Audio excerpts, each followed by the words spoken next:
ya. Minggu lalu kita sudah membahas mengenai cara membuat grafik pada persamaan garis lurus. Nah, hari ini kita lanjutkan materinya, yaitu menentukan kemiringan garis lurus. Kalian bisa buka LKS-nya ada di halaman 42.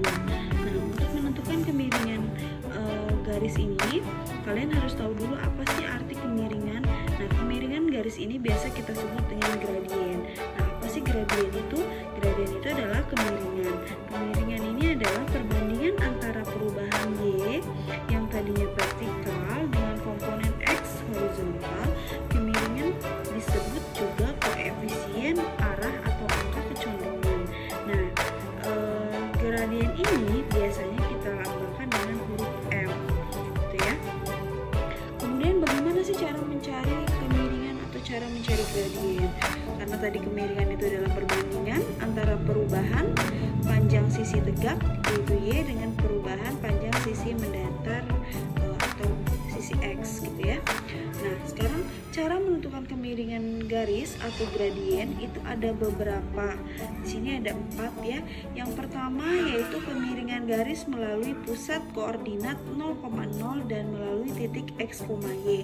Itu kalian bisa menggunakan Y per X untuk mencari gradiennya. Nah, jika nanti yang diketahuinya adalah kemiringan garis melalui 2 titik, yaitu titik A dan titik B, maka kalian bisa menggunakan rumus gradiennya yang kedua ini. Kemudian yang ketiga, di sini mencari kemiringan garis atau gradien jika diketahuinya persamaan implisit dan eksplisit yang kemarin sudah kita bahas ya. Di sini jika persamaannya Y sama dengan AX plus B, maka gradiennya langsung bisa kita tentukan yaitu A.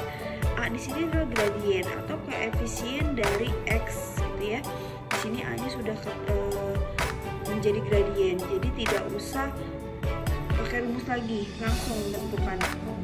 Koefisien dari X itu adalah gradiennya jika persamaannya seperti ini. Tapi jika persamaan garisnya seperti ini, maka mencari gradiennya adalah negatif A per B. Ya, nih negatif A-nya itu adalah koefisien dari X, B-nya adalah koefisien dari Y. Kemudian yang terakhir mencari kemiringan garis yang saling sejajar dan tegak lurus. Nah, di sini biasanya terkeluar di UN ya. Kemiringan garis yang saling sejajar itu sejajar. Contohnya garisnya seperti ini. Apabila dua garis ini saling sejajar, maka kemiringannya pasti akan sama. M1 dengan M2-nya itu sama. Ya, karena dia bentuknya sama, saling sejajar. Tapi jika tegak lurus, maka tegak lurus itu seperti ini ya. Nah, atau seperti ini, tegak lurus seperti huruf T, maka nanti gradiennya bisa kita peroleh yaitu dari M1 dikali M2 sama dengan negatif 1, atau mencari M2-nya bisa sama dengan negatif 1 dibagi dengan M1.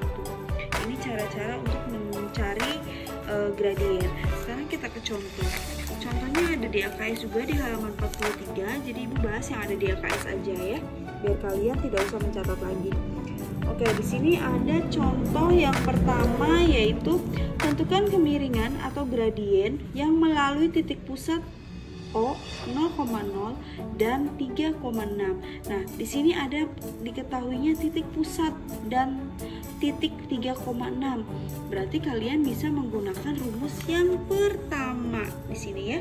Tuh, karena ada titik pusatnya. Jadi kalian pakai rumus gradiennya itu Y per X. Tapi kalian tentukan dulu yang mana Y-nya, yang mana X-nya. Di sini langsung kita ke penyelesaian yang nomor 1 dulu ya. Y-nya yang mana sih? Kita ingat kembali koordinat kartesius. Urutan koordinat itu yang pertama adalah X, kemudian titik yang kedua ini adalah Y. Nah, jadi di sini diketahui X-nya sama dengan 3, Y-nya sama dengan 6.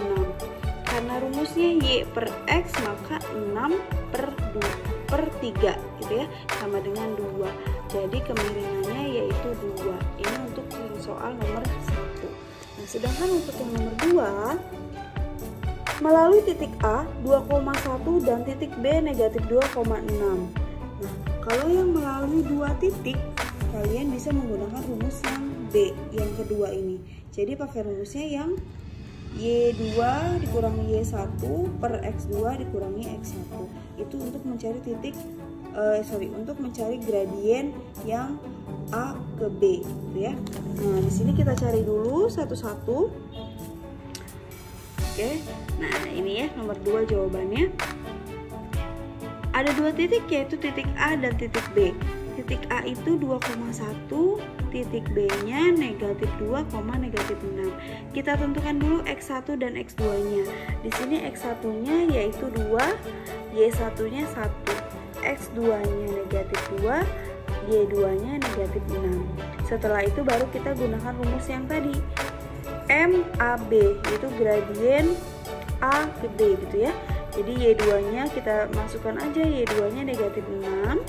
Kemudian dikurangi Y1 yaitu 1 per X2.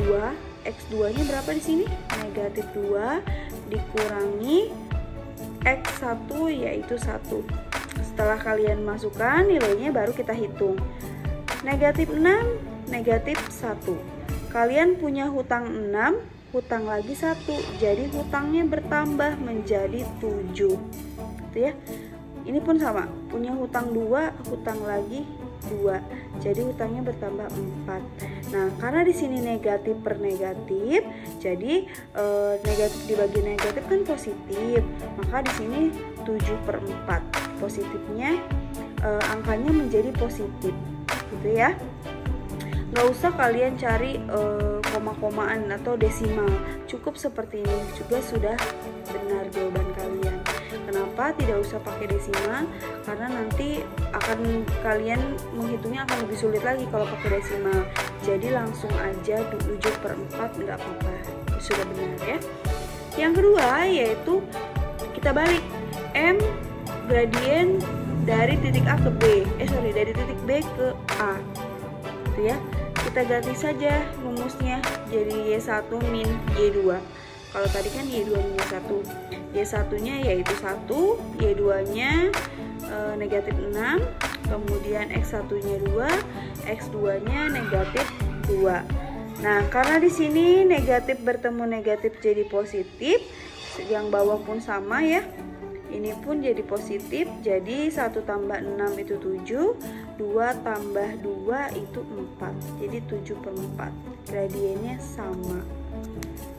Selanjutnya, contoh ketiga, yaitu tentukan gradien dari persamaan Y sama dengan negatif 5X plus 2. Kalau bentuknya sudah seperti ini, langsung aja kita tentukan si gradien itu adalah tadi A ya. A di sini adalah koefisien dari variabel X, berarti negatif 5. Gradiennya yaitu negatif 5. Langsung ya. Kemiringannya adalah koefisien X yaitu negatif 5. Tidak usah pakai rumus lagi. Contoh yang keempat, bentuk persamaannya yaitu 3X min 9Y ditambah 12 sama dengan 0. Nah, kalau bentuknya seperti ini persamaannya, maka pakai rumus yang tadi, negatif A per B. Negatif A ini koefisien dari X ya, yang B-nya koefisien dari Y. Karena di sini 3-nya positif, tapi di sini rumusnya negatif, maka di sini jadi negatif 3. Kalau nanti kalian di sini X-nya negatif, maka di sininya menjadi positif karena negatif bertemu negatif gitu ya. Kalau di sini soal yang ini X-nya itu koefisiennya positif, maka positif dikali negatif jadi di sininya negatif. B-nya tetap negatif 9 karena di sini tandanya negatif ya. Jadi negatif 3 per negatif 9. Karena negatif dibagi negatif itu positif, jadi positif negatifnya hilang ya. Kemudian disederhanakan dibagi 3. 3 dibagi 3 itu 1, 9 dibagi 3 itu 3. Jadi sama dengan 1/3 kemiringannya. Selanjutnya yang terakhir adalah tentukan gradien dari yang tegak lurus dengan garis negatif 4 plus 8Y sama dengan 10. Nah, kalau bentuk persamaannya seperti ini, bagaimana cara mencari gradiennya? Karena di sini ada keterangan tegak lurus ya. sebelum kita mencari gradien yang tegak lurus, kita tentukan dulu gradien yang pertamanya. Nah, di sini bentuknya ada di sini bentuk persamaannya yaitu sama seperti yang nomor 4 ya. Sama yang ini. Jadi kalian gunakan rumusnya yang negatif A per B. Negatif A-nya berapa koefisien X-nya? Yaitu negatif 4. Nah, tadi seperti yang sudah Ibu bilang, apabila koefisien dari variabel X-nya negatif, maka di sini pun kan negatif. Negatif kali negatif jadi positif. 4-nya jadi positif, gitu ya. Beda dengan yang ini, karena di sini positif jadi negatif. Kalau di sini negatif, maka jadi positif, kebalikannya. Yang B-nya positif 8. Jadi 4 per 8. Disederhanakan dibagi 4. 4 bagi 4 1, 8 bagi 4 sama dengan 2. Nah, setelah dicari M1-nya, baru kita cari M2-nya. Tadi cara mencari M2-nya yaitu pakai rumus yang negatif 1 per M1. Satunya tetap dari rumus, M1-nya dari sini ya, yaitu 1 per 2. Negatifnya juga dari rumus. Nah, sekarang bagaimana? Kenapa bisa jadi negatif 2? Caranya yaitu sama dengan negatif 1 dikali dengan 2 per 1. Kenapa dikali 2 per 1? Kalian ingat kembali materi kelas 7, apabila pembaginya itu adalah pecahan, maka operasi baginya menjadi perkalian. Kemudian posisi pembilang dan penyebutnya kita balik, gitu ya. Jadi negatif 1 dikali 2 yaitu sama dengan negatif 2 per 1. Nah, bilangan berapapun apabila dibagi dengan 1 hasilnya tetap sama, jadi yaitu negatif 2, piringan garisnya. Seperti itu ya anak-anak. Jadi nanti kalau kalian mencari gradien harus dilihat dulu dari soalnya, karena mencari gradien itu caranya ada 4, ada beberapa cara tergantung dari soalnya. Seperti itu ya. Silakan kalian pahami lagi pembahasan yang sudah kita bahas. Selanjutnya kita lanjutkan ke tanya jawab. Terima kasih, sampai jumpa di video berikutnya. Assalamualaikum warahmatullahi wabarakatuh.